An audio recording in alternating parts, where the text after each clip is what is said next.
ഇക്കഴിഞ്ഞ ആഴ്ചയിലെ ഒരമ്മയുടെ മകളുടെ ആത്മഹത്യയാണ് ഈ വീഡിയോയുടെ വിഷയം. തിരുവനന്തപുരം ജില്ലയിൽ ഒരമ്മയും മകളും ആത്മഹത്യ ചെയ്തു. വിവാഹം കഴിഞ്ഞിട്ട് 5-6 വർഷമായി. മകളുടെ വിവാഹം കഴിഞ്ഞിട്ട് 5-6 വർഷമായി. ഭർത്താവ് അയർലൻഡിലോ മറ്റോ ആണ്. വളരെ ചുരുങ്ങിയ ദിവസങ്ങളിൽ മാത്രം ദാമ്പത്യ ജീവിതം. ദാമ്പത്യം കാത്തിരുന്നു. പെൺകുട്ടിയെ കൂടി കൊണ്ടുപോകുമെന്ന് കരുതി, അയാൾ വരുമെന്ന് കരുതി. ഇതൊന്നും ഉണ്ടായില്ല. വളരെ ചുരുങ്ങിയ ദാമ്പത്യ ജീവിതമാണെങ്കിലും അവൾ കാത്തിരുന്നു. ആ വിവാഹ ജീവിതത്തിൽ നിരാശയുമായിരുന്നു. ഇതൊക്കെ നമ്മൾ അറിയുന്നത് പിന്നീട് വന്ന പത്രവാർത്തകളിൽ നിന്നാണ്. അതിനു മുമ്പ് ഈ വിവരങ്ങൾ നമ്മൾ ആരും അറിയുന്നില്ലല്ലോ. അപ്പം എൻ്റെ സംശയം, വളരെ 5-6 വർഷം മുമ്പ് വിവാഹം കഴിഞ്ഞതാ. അയാൾ കാര്യമായിട്ട് സംരക്ഷണമില്ല, അന്വേഷിക്കുന്നില്ല, ദാമ്പത്യ ജീവിതമില്ല. അയാളങ്ങും പെൺകുട്ടി ഇങ്ങും. ഉണ്ണികൃഷ്ണൻ അങ്ങും ഗ്രീമ നാട്ടിലും. വന്ന കുറച്ച് ചുരുങ്ങിയ ദിവസങ്ങളുടെ ലീവിന് വന്നാൽ തന്നെ ഒന്ന് കാണുകയോ അങ്ങനെ ഒന്നുമില്ല. അതായത് തീരെ ഉപേക്ഷിച്ച വിവാഹബന്ധം. പെൺകുട്ടി ഇവിടെ കാത്തിരിപ്പു. ഞാനൊന്ന് ചോദിച്ചോട്ടെ, ഇത്രയും പുരോഗമിച്ച നമ്മുടെ കാലഘട്ടത്തിൽ നമ്മളെ നോക്കാത്ത, എന്നെ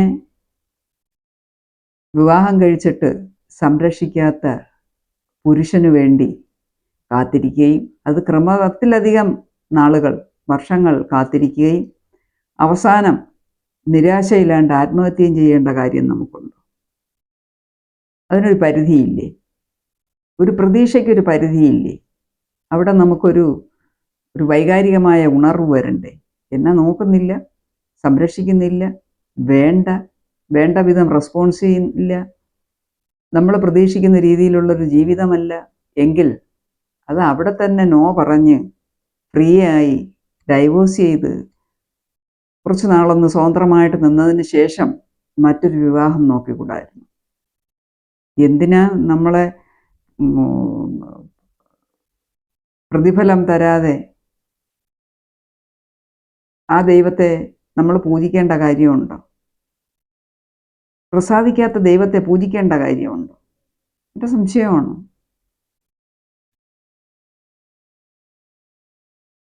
അയാൾ വേറെന്തോ സ്വഭാവക്കാരനാണോ എന്നൊക്കെ ഇപ്പോൾ വാർത്തകൾ കേൾക്കുന്നു. അപ്പോൾ അതൊക്കെ എന്തോ ആയിക്കൊണ്ട് പോട്ടെ. നമുക്ക് പക്ഷേ ഒരു സ്ത്രീ എന്നുള്ള നിലയ്ക്ക് ഞാൻ ചോദിക്കുന്നത്, നമ്മളൊരു പുരുഷനെ എത്രമാത്രം പ്രതീക്ഷിക്കണം? നമുക്ക് എന്തെല്ലാം പ്രതീക്ഷകൾ കാണും.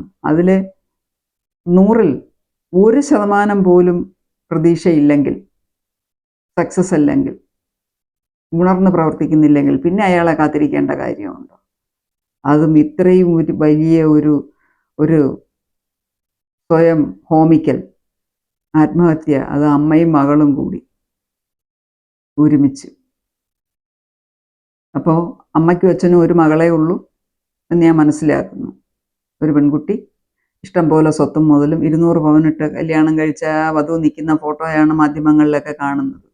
അപ്പോൾ ഈ 200 പവൻ കൊടുക്കണമെങ്കിൽ അതിനോട് അകമ്പടിയായിട്ട് പിന്നെ സ്വത്തും മുതലും കാറും സ്വർണവും പണവുമായിട്ട് വീണ്ടും കൊടുത്തിട്ടുണ്ടാവും. ഇത് ഇത്രയും കൊടുത്തൊരു പയ്യനെ എടുത്തിട്ട് നമുക്ക് ഉപകാരപ്പെട്ടില്ലെങ്കിൽ അവൻ്റെ കൂടെ കൊണ്ടു നടക്കാൻ പറ്റിയ പകിട്ടും ശോഭയും ആടയാഭരണങ്ങളും സ്വത്തും മുതലും ഒന്നും ആയില്ലെങ്കിൽ പിന്നെ അവൻ എന്താ പ്രതീക്ഷിക്കുന്നത്? അവനിൽ നിന്ന് നമ്മളെന്ത് പ്രതീക്ഷിക്കണം?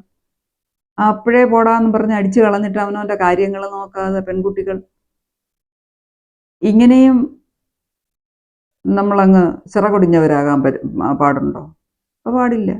ചെയ്തതേ തെറ്റ്. ആത്മഹത്യ ചെയ്യരുതായിരുന്നു. അതിനു മുമ്പ് ഒരു കൗൺസിലിംഗ് തേടുകയോ അല്ലെങ്കിൽ ആരോടെങ്കിലും സംസാരിക്കുകയോ ബന്ധുക്കളോടോ സുഹൃത്തുക്കളോടോ ഒക്കെ സംസാരിച്ച് ആരെങ്കിലുമൊക്കെ ഇതിന് സൊല്യൂഷൻ പറഞ്ഞ് സ്വയം ധൈര്യം നേരിട്ട് വീണ്ടെടുത്ത് നമുക്ക് മുന്നോട്ട് പോകാനുള്ളത് നോക്കുന്നതിന് പകരം ഡിപ്രഷൻ അടിച്ചു പോയാൽ ഞാനും ഡിപ്രഷനൊക്കെ കൊണ്ട് ഡിപ്രഷൻകാരെ കൊണ്ടൊക്കെ ഒരുപാട് വശം കെട്ട ഒരാളാണ് കേട്ടോ. ആ അനുഭവത്തിൻ്റെ വെളിച്ചത്തിലാണ് ഞാൻ പറയുന്നത്. നമ്മുടെ വിവരവും വിവേകവും ബുദ്ധിയും കഴിവും വിദ്യാഭ്യാസവും ഒക്കെ നമുക്ക് ഉപയോഗപ്പെടണം. നമ്മൾ ഉപയോഗപ്പെടുത്തണം. എങ്ങനെ നമുക്ക് വിജയിക്കാൻ പറ്റും? സാഹചര്യങ്ങളോട് പൊരുതി നീന്തി കയറാൻ നമ്മൾ ധൈര്യം കാണിക്കണം. അവിടെ നമ്മൾ പിടിവിടരുത്. അതുപോലെ ഒറ്റ മകളാകുമ്പോൾ മകൾ അമ്മയുടെ കൂടെ നിൽക്കണമെന്നും അല്ലെങ്കിൽ കുടുംബത്തിൽ നിൽക്കണമെന്നും അങ്ങ് വിട്ടാൽ അവൾ എങ്ങനെ ജീവിക്കുമെന്ന് ഇങ്ങനെയൊക്കെ ഉള്ള ഒരു പൊസസീവ് മെൻറ്റാലിറ്റിയും നമ്മുടെ സമൂഹത്തിലുണ്ട്. അപ്പം നമ്മൾ മക്കളെ വിവാഹം കഴിച്ചു കഴിഞ്ഞാൽ അവർ ഭാര്യാഭർത്താക്കന്മാരായി പോയി ജീവിക്കാൻ വേണ്ട സെറ്റപ്പുകൾ നമ്മൾ വീട്ടിൽ നിന്നും ചെയ്തു കൊടുക്കണം.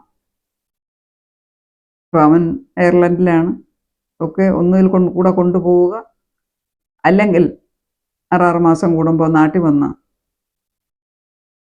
ലീവിനനുസരിച്ച് ഒപ്പം നിന്ന് ജീവിച്ചു പോകാൻ വേണ്ട ചുറ്റുപാട് അവൻ ഉണ്ടാക്കുന്നുണ്ടോ, അവർ കണ്ടെത്തുന്നില്ലെങ്കിൽ അവിടെ അതൊരു പരാജയമാണെന്ന് ഇനിഷ്യൽ സ്റ്റേജിനെ മനസ്സിലാക്കി ആ വിവാഹബന്ധത്തിൽ നിന്ന് മോചിപ്പിച്ചെടുത്ത് രക്ഷപ്പെടുത്തി അല്പം കഴിയുമ്പോൾ മറ്റൊരു വിവാഹം സൗകര്യപ്രദമായിട്ട് നടത്തിവിടാമായിരുന്നു. ഇതിനൊന്നും തയ്യാറെടുക്കാതെ ആലോചിച്ച് അവസാനം കണ്ടെത്തിയ സൊല്യൂഷനാണ് ഈ ആത്മഹത്യ. ഇതിനോട് ഞാൻ ഒട്ടും യോജിക്കുന്നില്ല. ആത്മഹത്യ ഒന്നിനും പരിഹാരമല്ല. നിങ്ങൾ തുറന്നു പറയുക, എന്താണ് നിങ്ങൾ നേരിടുന്ന പ്രശ്നം. ആ പ്രശ്നത്തിന് ആരെങ്കിലും ഒരു സൊല്യൂഷൻ നിങ്ങൾക്ക് പറഞ്ഞു തരും. നിങ്ങളുടെ ഫീൽഡിലുള്ളവരോ, നിങ്ങളുടെ സീനിയേഴ്സോ, ജൂനിയേഴ്സോ, കൂട്ടുകാരോ, വേണ്ടപ്പെട്ടവരോ ആരെങ്കിലും ഒരു സൊല്യൂഷൻ നമുക്ക് പറഞ്ഞു തരും. ആരെയെങ്കിലും വിശ്വസിക്കുക. വിശ്വാസത്തിലെടുത്ത് സത്യം തുറന്നു പറഞ്ഞ്, നേരിടുന്ന പ്രശ്നങ്ങൾ തുറന്നു പറഞ്ഞ് അതിനൊരു സൊല്യൂഷൻ കാണാൻ നമ്മൾ പരിശ്രമിക്കണം. അതാണ് എനിക്ക് ഇന്ന് പറയാനുള്ളത്. നിങ്ങളുടെ അഭിപ്രായം എന്താണ്? ഇങ്ങനെ സ്വയം ഹോമിക്കണം. നമുക്ക് വീണ് കിട്ടിയ ജീവിതം നമ്മൾ മാക്സിമം ജീവിച്ച് തീർക്കണ്ടേ? അതിനല്ലേ നമുക്ക് കിട്ടിയിരിക്കുന്ന വിദ്യാഭ്യാസവും വിവരവും നമ്മുടെ സ്വത്തും മുതലും സമ്പാദ്യവും നമ്മളെ സപ്പോർട്ട് ചെയ്യാനുള്ള എല്ലാം ഉള്ളപ്പോൾ നമ്മൾ ഇട്ടെറിഞ്ഞു പോകുന്നത് ബുദ്ധിശൂന്യതയല്ലേ? എല്ലാവരും ആലോചിക്കുക, കമൻറ്റ് ചെയ്യൂ നിങ്ങളുടെ അഭിപ്രായങ്ങൾ. മറ്റൊരു വീഡിയോയുമായി വീണ്ടും കാണാം.